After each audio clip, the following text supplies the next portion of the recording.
بسم اللہ الرحمن الرحیم۔ حدیث شریف کے یاد کرنے کی فضیلت۔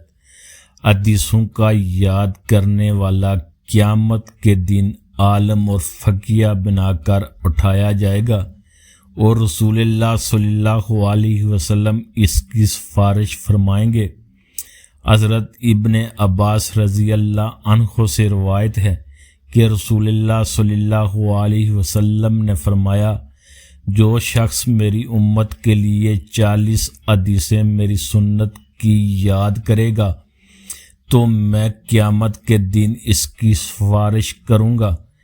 حضرت انس رضی اللہ عنہ فرماتے ہیں کہ رسول اللہ صلی اللہ علیہ وسلم نے فرمایا، جس نے میری امت کے لیے 40 ایسی حدیثیں یاد کر لی جو ان کے دین کے بارے میں ہوں تو ان کو اللہ تعالیٰ فقیہ اور عالم بنا کر قیامت کے دن اٹھائے گا۔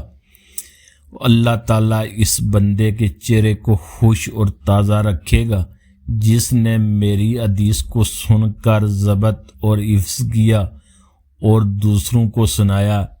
اس لیے صحابہ کرام رضوان اللہ اجمعین کثرت سے حدیثیں یاد کرتے تھے اور یاد کر کے آپ کو سنا بھی دیتے تھے تاکہ اس کی اصلاح ہو جائے، جیسا کہ حضرت برا بن عازب رضی اللہ عنہ کے اس واقعہ سے معلوم ہوتا ہے۔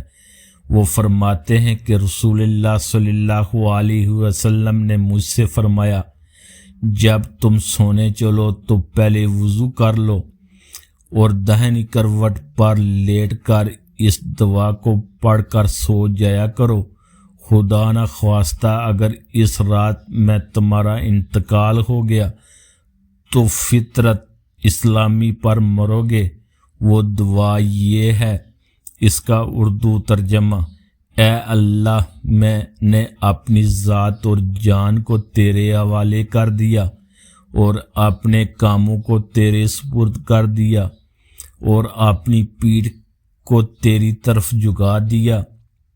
اپنی رغبت اور تیرے خوف سے تیرے عذاب سے پناہ اور نجات کی جگہ نہیں ہے مگر تیرے پاس۔ اے اللہ، میں تیری اتاری ہوئی کتاب پر اور تیرے بھیجے ہوئے نبی پر ایمان لایا۔ حضرت برا بن عازب فرماتے ہیں کہ جب میں نے اس دعا کو دوبارہ آپ کو سنایا، اس حدیث سے معلوم ہوا کہ رسول اللہ صلی اللہ علیہ وسلم کے سامنے حدیثوں کا مذاکرہ کے طور پر دہرایا جاتا تھا کہ حدیث کے الفاظ محفوظ رہیں۔ رسول اللہ صلی اللہ علیہ وسلم نے حدیث کے یاد رکھنے کا تاکیدی حکم فرمایا ہے، جیسا کہ وفد عبد القیس کو فرمایا تھا، ان حدیثوں کو یاد کر لو، اپنی قوم میں جا کر ان کی اشاعت کرو۔ حضرت علی رضی اللہ عنہ فرمایا کرتے تھے، حدیثوں کے بار بار تکرار کرتے رہو اور بار بار دہراتے رہو، ایسی مذاکرہ سے اس کی زندگی ہے۔ حضرت ابو ہریرہ رضی اللہ عنہ حدیثیں یاد کرتے تھے، فرماتے ان حدیثوں کو ابو ہریرہ یاد رکھتا تھا جن کو دوسرے لوگ یاد نہیں کرتے تھے۔ حدیث شریف کے لکھنے کی فضیلت۔